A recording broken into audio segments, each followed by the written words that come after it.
My wife became addicted to alcohol and wanted to take my child away from me during the divorce. But I proved to her that it was better not to mess with me. I never thought I'd be the guy who knew what a custody evaluator was, or how long a hair follicle test could reach back. I was supposed to be the dad who made dinosaur pancakes and did silly voices at bedtime. I was supposed to stay married to the woman I met at a 4th of July cookout, the one with the red bandana and a laugh that made every bartender look up. But the woman I divorced had that same laugh, buried under exhaustion and lies. The wine glasses piled up. The air in the house started to smell like broken promises and cheap Merlot. There's math in addiction. Money gone, bottles missing, hours unaccounted for. For a while, I made excuses for her. She's just tired. Sinus infection. I lied until my mouth tasted like copper. When our son, Theo, asked why Mommy's eyes were shiny in the morning, I couldn't translate anymore. It started unraveling the Tuesday she forgot to pick him up from preschool. I left work early, heart slamming, to find him sitting on the curb, backpack on his knees. She showed up 20 minutes later, sunglasses on, smelling like yum. That's when I stopped being a husband in denial and started being a father in defense. I asked her to get help. Once. Twice. 4 times. The first time she cried. The second time she accused me of control. The third, she said, I'd never understand what it's like to have a hole inside you. The fourth, she didn't say a thing. When I told her I wanted a separation, she said softly, "You'll never see Theo again." It was almost a whisper, but it hit like an explosion. I didn't yell. I nodded, like she'd ordered soup, and said, "We'll do this the right way." My lawyer was a tired man with a coffee-stained tie and the patience of a chess coach. He taught me that custody isn't about who yells louder. It's about who keeps records. He said, "Judges hate surprises. Beat her with routine." So I built binders. Blue for school, yellow for medical, green for photos. Lori, my retired neighbor with 2 poodles, started keeping notes too. I wasn't cruel. I was protecting our boy from chaos disguised as love. The first hearing felt like standing under a heat lamp. She came in polished, smiling, holding the hand of a lawyer with a jaw like a ruler. In the hallway, she whispered, "Let's be grown-ups," which meant, "Give me what I want." The judge asked me, "What does Theo need from you that he isn't getting?"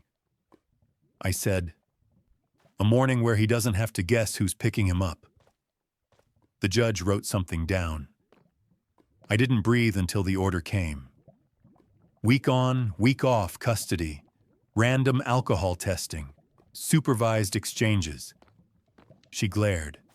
I smiled politely and said, "I'm happy to blow into any device you'd like." The random tests told the story I already knew. The supervised exchanges made the truth undeniable. She was late, she was erratic, and sometimes she wasn't sober. Lori kept writing her notes in loopy cursive, like a careful witness to a slow storm. But I still wrote down the good moments, too. The kite she built with Theo. The crooked braid she made one rainy afternoon. Fair is fair. In the middle of it all, Theo lost his first tooth. It came out in an apple slice at my kitchen table. He held it up, blood on his lip, eyes wide with victory. The tooth fairy left $2 and a note that said, "Brave bite." Then came the day she tried to take him. It was her week. Lori texted, "Blue Civic just peeled out W. Theo, backpack still on," she said, going to the beach. She didn't have permission to leave the county. I didn't panic post. I called my lawyer. We filed an emergency motion. The judge signed the order by mid-afternoon. Police found her at a gas station 2 hours away, buying snacks and a tall can. She shouldn't have been touching. Theo was in the back seat, building a Lego robot that eats storms. When I saw him at the station, he ran into me and said, "You found me quick, like a bloodhound." That broke something open in me. I shook the officer's hand, thanked him, and took my boy home to build a pillow fort that could survive anything. She called that night, pleading, raging, crying. "You'll regret this," she said. "We'll see what the judge says," I answered. My hands shook after I hung up. At the next hearing, her lawyer spun a story about a therapeutic day trip. Mine stayed calm and produced evidence. The GPS pings, the order she'd signed, the receipt from that gas station. The judge wasn't impressed with her version of therapy. She gave me primary custody. My ex would have supervised visits until she completed a treatment program. The guardian ad litem assigned to our case, Ms. Harper, showed up wearing sensible shoes and a calm smile. She watched Theo build his Lego worlds and asked me, "What's the fun in your house?" I told her about pancake Sundays, about the Yes Fund for spontaneous ice cream. She smiled. "That's the real custody," she said. "Not who has him on paper, but who has him in practice." Meanwhile, my ex ping-ponged between rehab brochures and happy hour selfies. Alcoholism plays tricks with sincerity. Every "I love you" came attached to a threat. I stopped replying. I learned to measure my peace in ordinary moments, packing lunches, reading bedtime stories, watching Theo sleep without fear of a knock at the door. She finally went to treatment. 27 days. Got her coin, hugged everyone, came home promising rebirth. 36 days later, Lori texted again. Empty bottle in the trash. Faucet running.